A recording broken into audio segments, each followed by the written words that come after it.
శ్రీ గురుభ్యో నమః. శ్రీ విష్ణు సహస్రనామ స్తోత్రం 26వ శ్లోకం. సుప్రసాదః ప్రసన్నాత్మా విశ్వదృక్ విశ్వభుక్ విభుః సత్కర్తా సత్కృతః సాధుర్జహ్నుర్నారాయణో నరః.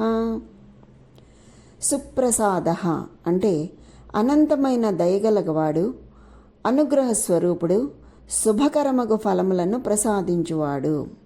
ప్రసన్నాత్మ సర్వకాల సర్వావస్థల యందును ప్రసన్నమైన ప్రశాంతమైన మనస్సు కలవాడు, రాగాదులచే ప్రభావితము కానివాడు.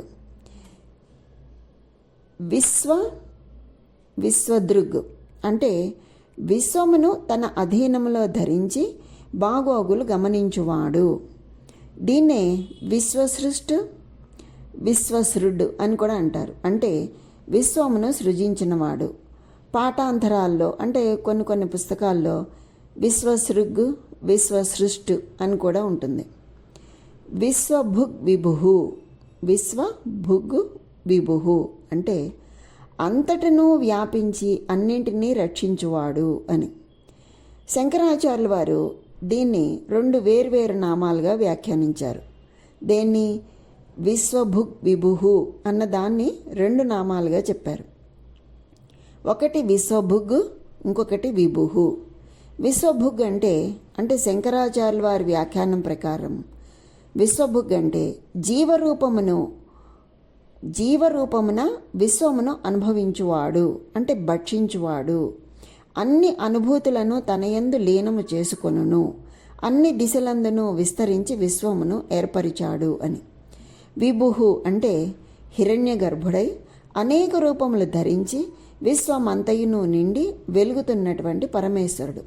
సర్వము తానే అయినవాడు, అన్ని చోట్ల అన్నింటినీ నింపువాడు, విశ్వమునకు ప్రభువు అని. తర్వాత సత్కర్త అంటే సజ్జనులను, పుణ్యవర్తులను, ధర్మాత్ములను ఆదరించువాడు, సత్కరించువాడు. సత్కృతః అంటే పూజనీయుల చేత కూడా పూజింపబడువాడు, లోకైక పూజ్యుడు అని. సాధుః అంటే సాధించువాడు, అంటే భక్తుల క్షేమమునకు అవసరమైన పనిని సాధించువాడు అని. సాధువర్తనుడు, సదాచార సంపన్నుడు అని. జహ్నుః అంటే గుహ్యమైనవాడు, కానరానివాడు, అంటే మూఢులను విడనాడువాడు అని. అంటే ప్రళయకాలమున సమస్తమును లయము చేయువాడు, దోషులకు దూరముగా ఉండువాడు అని. నారాయణః అంటే సకల ఆత్మలకు ఆధారమైనవాడు, జీవ సముదాయములకు ఆశ్రయుడు, జగత్తంతయు వ్యాపించి ఉన్నవాడు, అంటే లోపల వెలుపల వ్యాపించి ఉన్నవాడు అని. జలములకు అంటే నారములకు ఆధారము, ఆయనే నారాయణుడు. జలములే నివాసమైనవాడు, ప్రళయకాలమున జీవులకు నిలయమగువాడు నారాయణుడు. నరహ అంటే నాశనము లేనివాడు, అంటే తుది లేనివాడు. అంతేకాదు నడిపించువాడు, నాయకుడు, నిత్యమగు చేతనాచేతనములకు విభూతిగా గలవాడు, జీవులను కర్మానుసారము ఉత్తమగతికి నడుపువాడు అని. ఈ శ్లోకంలో 238వ నామం నుంచి 247వ నామం వరకు తెలియచేసి ఉన్నారు.